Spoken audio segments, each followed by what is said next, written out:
Hello, you wonderful people, and welcome to another episode of Not Too Comic Book. This being a show where I talk about TV shows that are adaptations of comic books. For today's episode, I'm going to talk about the latest episode of The Flash. A lot of interesting things went down in this episode, so let's break it down. First and foremost, we're picking up with Ralph as he's continuing his investigation for Sue. I like the fact is that, Cecile's kind of like, oh no, like we can work together. It's like, oh, we're about to help a Ralph and Cecile episode again. It's like, no, Ralph is just kind of like, nah, I handled it. Because obviously this is a very important case for Ralph in particular. Because I think he doesn't even bring it to Team Flash just because I think it's something that he wants to solve on his own, because it's like, yeah, this is his work, being a PI and everything, so he wants to, be able to, handle this himself. That's why this case is very important to him as well, because he made that promise to like Sue's parents. But he ends up tracking down Sue. But it seems like she's caught up in this whole situation. Her apartment explodes and everything. And it's like, whoa, what's this all about? But it seems like she dated a guy named John who was basically kind of in arms dealing, like he's connected to a lot of terrible stuff. And she's like, so what I'm going to do is I'm going to take him down. But Ralph decides that he's going to help her. Because initially it's like, oh, I'm going to call your parents and let them know you're all right. But she's like, no, can't drag them into this. Can't trust CCPD just because there's people in law enforcement who are dirty, who might work for them, which in the grand scheme of things, that circles back around. But we'll get to that soon enough. But so Ralph is willing to kind of give this a shot. So it's like, all right, let's gather up the evidence and take him down. They end up going together. And I love her being like, because at first she's thinking like Ralph doing what he's doing is kind of like, oh, you're trying to be all chivalrous and stuff like that. For him, it's like, well, the fact of the matter is he brings up good points of like, John knows what you look like. He knows that you're coming. Me, I'm kind of a surprise. I don't have to worry about that. But Ralph ended up getting caught. At first, that's why I was wondering, like, what's up with that? Because he was kind of getting his ass handed to him. I was like, wait, does Ralph not have his powers right now? There's something happened. I guess he didn't want to showcase his powers, so he just took all the licks and stuff like that. I thought it was interesting because I guess like he didn't want to take the chance. Well, to be fair, he's not in disguise, so he has to kind of keep up the whole identity. So it makes sense in the grand scheme of things. He's going all Clark Kent, making him seem so like, oh, I'm a detective, investigator and stuff like that, but I'm so unassuming. It's like he could have used his powers, but he chose not to. Luckily, Sue came in like a badass and just kicking ass and taking names. So that worked out. But it was interesting, like, especially when Cecile runs into them later on. She's like, I've been feeling this vibe from the both of you. The fact of the matter is, like, you both are on the same wavelength and everything, which Ralph is like, no, we're not even dating and stuff like that. But you can immediately pick up on, like, there is some kind of connection there. They are kind of hitting it off. But the fact of the matter is, them even brainstorming about, how they're going to go about going after, they're going to sneak into John's place, even with security being tighter, find the ledger and kind of expose him and everything. And then them kind of working together like that. Because like I said, Cecile made that whole point earlier about like, it's like even Sherlock needs a Holmes. Well, not Holmes, Jesus, Watson. I butchered that. I messed that up so hard.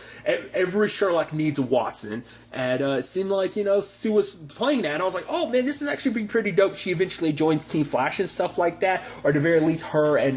because, like I say, it's so interesting because, like, every other roster... Because it's actually kind of sad we actually break it down because Team Flash is kind of not 100% there. Because, I mean, obviously, Iris is dealing with, the Star Citizen. She's got Allegra and Camilla.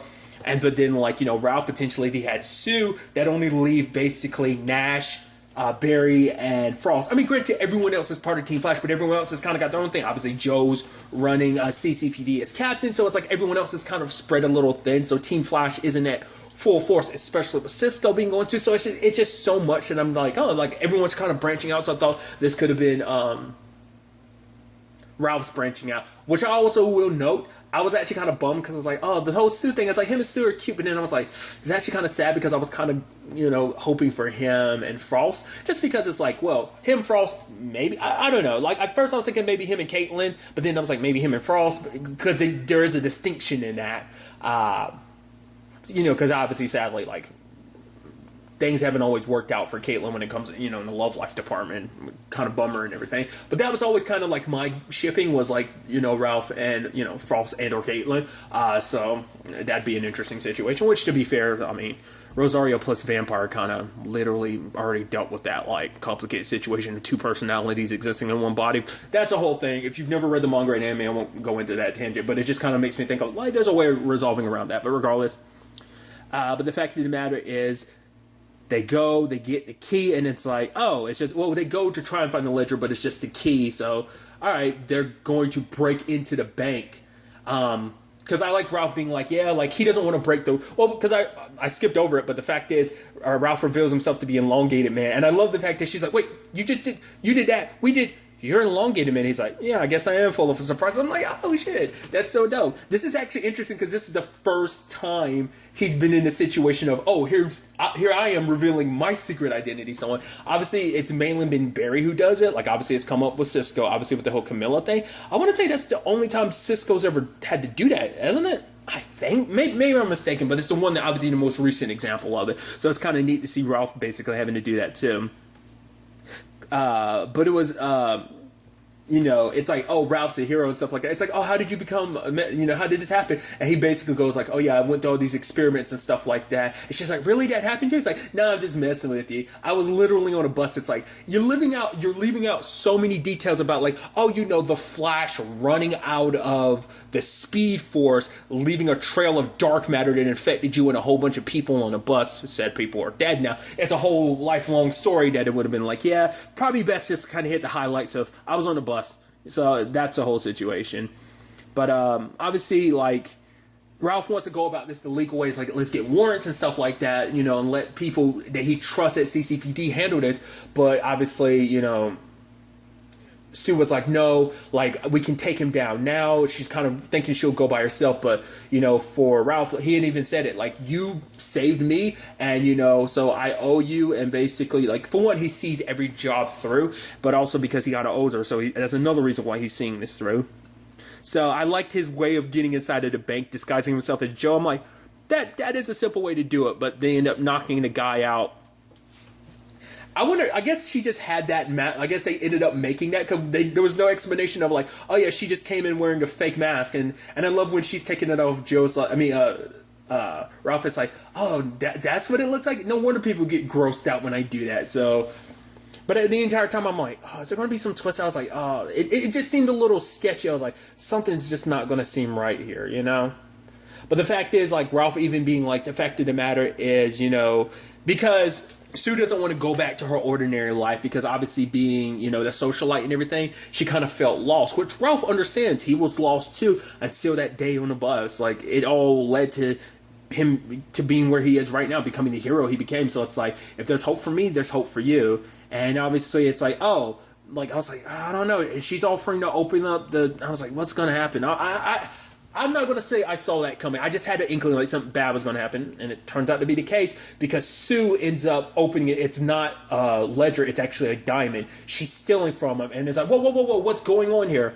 And so she ends up locking Ralph in, and it's like, and I love the whole thing of like, oh, if you tell my parents, it'll break their hearts. So you don't tell my secret, I won't tell yours. So kind of interesting enough. To be fair, it's very reminiscent of Snart and Barry, because obviously Snart would hold that over Barry of like, oh, I know who you are. But that could also be what the parallel they're kind of obviously this could potentially turn into something more intimate. But that'd be an interesting love story of it's like, oh, you met this person, you started off as enemy, well, you're allies, but then you're enemies, but then you become maybe frenemies. Maybe it becomes like a Batman and Catwoman complicated situation like that potentially. I mean, it would be fitting him being the hero and everything, her being a thief. But then I love that when he actually, because that was actually pretty dope, he actually squeezed through the sprinkler system to get out, and like John had showed up with his goons, and I love Ralph kind of saves the day, and she's like, ew, are we inside of you? Which is like, to be fair, we're inside my hand. It's not the same thing, but it's like, you could be a little more grateful because this is literally all your fault, and she's kind of getting suited up and everything. I'm like, what's that all about? And then like, the guns stop, and they drop it. I was like, oh, did Barry show up? And it's like, no, Allegra's sister shows up, and it's like, oh, what's that about? And then she's talking to Sue, which I'm like, you have a connection. I'm like, you're one of the metas that worked for Black Hole, aren't you? And so, because it seems like obviously her and what's her name again? Was it Radio Wave? I'm forgetting her name. They literally said it, but her real name's Esmeralda. But regardless, like I said, I'm getting caught up in that. But the fact of the matter is, she shows up in everything, and her and Sue kind of go at it hand to hand. So it's like there's definitely a complicated history there, because like even Sue being like, oh, I can still break you or something. I'm like, oh, well, that's interesting. But like Sue is obviously very skilled. Like I said, it should have been kind of a dead giveaway. The fact is that she's in that suit and everything. That's why I'm like, what's up with that? I was wondering, like part of me was wondering if she was like a metahuman or something like that. It doesn't seem like she is. It just seems like she's just a badass. She ends up getting away with the jewel. Luckily, Barry shows up in time to kind of take everyone down. But like Sue had already gotten away, and now like obviously Ralph is beating himself up because he didn't see Sue for who she is, because it's like, I'm this detective, I should have been able to see her. But Barry's like, literally, I know what it's like to trust the wrong person. It's literally happened multiple times for Barry, but for Ralph, he's taking it so much more personal, because it's like, especially because he liked Sue, and that betrayal, like, he didn't see it coming. So but because of that whole thing, I was like, so what are you up to, Sue? And we see that the diamond she stole, she looks at it and there's the black hole emblem. I mean, it's like, oh, and then we see like, her saying like game on, and it's a picture of Joseph that day.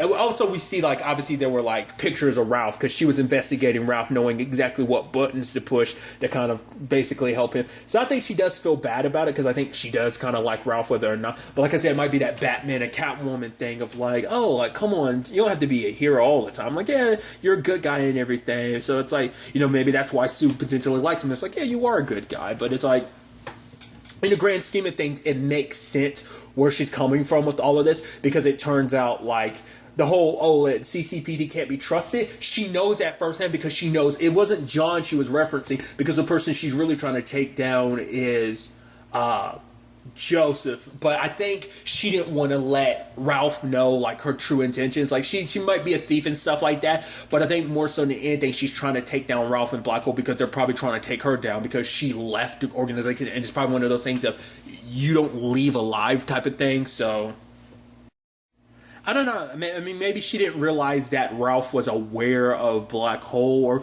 maybe much like Ralph kind of wanted to work alone. Maybe she decides she wants to work alone. Maybe she wants to handle things her own way, or maybe this isn't necessarily about taking them down. Maybe it's just kind of to make them hurt, like bottom dollar wise, because like maybe John. Because, like, we know that Black Hole is connected to the whole arms dealing stuff, too. So that's probably where John came into this play. That's how Sue probably knew about going after him to get the diamond and stuff like that. Because it's like, either they were charged with looking after it for Joseph, or he paid them, like, whatever the case may be. I mean, maybe it's not just a diamond. It has the insignia and everything. So maybe there's significance for it as well. We'll have to, kind of see. Because Joe ends up having Barry investigate something for him, and it's like, yeah, he's noticing that there's certain like things that are being labeled as accidents or accidental deaths. He's kind of getting an inkling like, nah, there's actually more to this. He's thinking like someone at GCPD is covering this up, because it's connected to Joseph, and obviously this is connected to Black Hole. So it's like they've got someone, who knows how many people, maybe it's one, maybe it's many, who are on the inside of CCPD, being moles and everything. So it's like, obviously Joe is like Barry's the only person he can trust. So it's like, it's going to be interesting to see what ends up happening with that. Obviously, this also ties into like Iris's story about her wanting to get the mirror gun. Like, that's so interesting, because it's like, even though she's not the real Iris, like, I don't know whether she's just not aware that she's not the real Iris, or does she realize that or does she think that she's the real Iris? Like, is it like I brought up before, is it like a Bizarro type of situation where it's like, no, I'm Iris? I'm curious, because I don't know when like Iris was banging on the mirror last episode, at the end of last episode, if fake Iris could see that or not. She was just kind of smiling and stuff, but I don't know if that was just because it's like, the embrace of Barry, or was it just kind of like, oh, I see you, haha, I've got your life. I don't know. Like, it's just interesting, because it seems like you're going through so much. I mean, because I guess it's like you're trying to be Iris. So I just think it's interesting that you're actually investigating this Black Hole thing, not unless she has some ulterior motives. Because like obviously the mirror gun was supposed to be used for the investigation, but part of me wonders like, I don't know. I mean, it seems like she's trying, like I said, it seems like she's supposed to be like a more improved, whereas like Iris, it's like she's supposed to be like Iris 2.0. I'm like her, but better in every way. It seems like it's supposed to be that, but like why? I don't know. I just find that fascinating, trying to understand what that whole deal is. Maybe we'll find out, maybe we won't. I don't know. Well, we got a little more insight into it Well, really quickly, I'll circle back to like the other side of things, but we got more insight in it with the real Iris. But I'll circle back because obviously when fake Iris was going to go get the mirror gun, she runs into none other than Nash, which that was a whole interesting thing because it's like, oh, why are you down here? Oh, why are you down here? It's like, oh, he was like, Cisco asked me to categorize and take count on stuff, but it's like, but at the same time, he's still seeing Wells, and it's like because obviously like Iris had brought up the whole Nora thing. It's like, hey, that's the only thing I have to remember her by, and Harry was like, yeah, you know all about that because we know that on a different Earth, Allegra is his daughter. So it turns into a thing of like, okay, so what does that? Why are you seeing Wells? Is it just guilt? Because he's also talking about like there's unfinished work. So it's like the fact is, once again, why Wells out of it? There's countless other Harrys out there you could have seen. Why Earth 2 Harry? Because it seems like maybe it has something to do with that. I don't know. Because it's like why he's searching and stuff like that. Like I said, maybe it's because he lost his daughter and he's trying to find her across the multiverse. Maybe that's what that is. I don't know. But what's interesting though is like, he took Harry's diary and I'm curious why. What is he looking for? So that's still kind of a big mystery of like, what? Okay, because we thought everything he was connected to had something to do with just the monitor. I mean, to be fair, he had his own stuff, but he was also talking about going after Marnovu because it's like he lost everything because of that. But now it's like, obviously that turned out not to be the case. Obviously that whole thing, but it's like, what else? What were you here for? Like initially, like what are you looking for? And now that it seems like you found it with Allegra. He's trying to do something about it, and I'm not sure what. We'll have to wait and see on that. But the other side of this episode was the whole situation with Iris on that other side. She ends up running into Eva, who's just like, oh, I've been here the past 6 years. Like, how'd she get here? Particle accelerator. That damn particle accelerator. Once again, I personally love that the fact is there's always ripples of like, oh yeah, there's byproducts of it. Once again, I will go back to DeVoe. DeVoe was secretly a thing that entire time. It just took 4 years before it got revealed of, oh, DeVoe's a whole thing. Well, now we see that Eva's been inside of this mirror for 6 years. And at first she's kind of been, you can definitely tell she's not all there. She's actually been going a little crazy. But she's like, now I don't have to be alone anymore. And I love her explanation of it, that basically, because I was thinking like it's an alternate dimension, like because at first Iris is like, is this part of like is this another world, like thinking like part of the multiverse, but it's like no, this is a mirror dimension. It is another dimension that they can't quite see that exists in this world. So I should also note this though, it's really quickly in the back of my mind, I didn't realize that we were straight up calling the assassin from last episode, or was it the episode before last? The episode before last. Straight up calling her Dr. Light now. Because to be fair, but even like pre-crisis, Earth 1 never had a Dr. Light. Well, I mean, to be fair, we've seen Earth 9, which is Titans. We've met their Dr. Light. We've met Earth 2's Dr. Light, because that's the Dr. Light we met. Obviously, we met her Earth 1 doppelganger, but so I guess it's like, this is kind of compensating for the fact is, like, technically, this is acting as Earth 1 or Earth Prime's Dr. Light. So I just thought that was such an interesting thing. I mean, when you actually break it down and think of like that, especially considering this all takes place in the multiverse and stuff like that, it's just interesting. I just like, oh, it's kind of a funny way of kind of potentially handling it. It's kind of compensating for the fact that you never had an Earth 1 Dr. Light, so now you technically do because of Crisis. But just circling back to what I was bringing up earlier.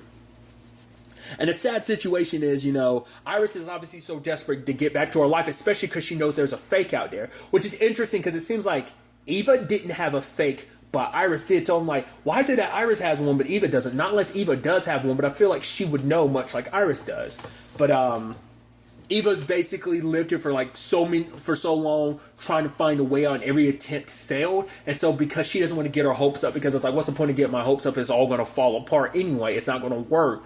But obviously Iris is being, it's like these are early days, and she's like, eventually you'll get over that optimism, thinking you'll find another way out of here, so. But Iris thinks of a plan of freezing the mirror and trying to use that as a means to kind of get through. They try it, doesn't work, it ends up breaking, and it's like, damn, that sucks. Just when she got her hopes up. But what was interesting though is she's getting pissed and everything, the glass starts shaking, and I'm like, you're a meta. You were hit by the particle accelerator into the mirror. So that makes me think, is that why there wasn't it's not just like she has control over the mirror. Like, I wonder, is it like a subconscious thing where like she created a fake eye? Like, is it like, because it seems like the mirror kind of bends to her will because she was able to literally like summon it to her and to basically put it back into place and literally summoned up all the glass and did that. So part of me is wondering, like, did she inadvertently create the other iris because she was so desperate to get out that basically her powers, using her subconscious and her emotions, ended up doing that? Or is it because not only does she have, like, it might be a duality thing where like the mirror, maybe her powers are specifically allocated to this one mirror, so there's a dual ability where the mirror can do what it's doing, acting as a portal / creating a fake iris, and maybe she has control over that. Maybe it's kind of a twofold ability. Maybe she just has abilities over, maybe she can do this to any mirror, but it seems like she can't fully make it a doorway. But maybe that's just because well, obviously she's just learning like her situation. So, but now in retrospect, who's to say like there wasn't something already with her? Like maybe there was already something being experimented on her that she wasn't aware of that just ended up happening at the same time as the particle accelerator. That's kind of a slim like thought in my head. I'm thinking more so that the particle accelerator made her a metahuman, but it's like trying to understand how she did what she did. But it's interesting because it seemed like it affected the mirror, but now it seems like it is affecting her. So like I said, maybe it's affecting both. But I think but that's what I was also thinking. Maybe that's why the mirror didn't work, because maybe there was some part of her that was scared to have hope, and so her pessimistic side kind of kicked in and broke the mirror. That's what I was thinking. But it seemed like it was more so like the mirror fighting back to be like, no, you're not going to escape. Because the way Eva explained it too, she's like, there's only two people in this world, so it's not even like a Bizarro situation. Like I was wondering if this is supposed to be like a Bizarro world. It's like, no, it's just essentially a pocket dimension. She ended up saying that they're the only ones in it. I guess she stayed in the lab the entire time, but I guess it's like there's a full. I wonder, is it like legitimate a mirror of the entire building? Because like Iris doesn't have to go anywhere to see the mirror where Barry is. It's almost like it does that like because it's reacting to her heart, but also it almost seems like it's doing it on purpose to kind of taunt her. But then like Barry at the end is kind of looking towards the mirror, so it's like he feels something's off, but he just can't put his hand on it, his finger on it. So I'm very interested to kind of see like where all that ultimately ends up taking us going forward into the next episode. But really, that's all I'm going to talk about. To the next time we meet, be happy, be safe, live life to the fullest, and enjoy it. Good day and goodbye.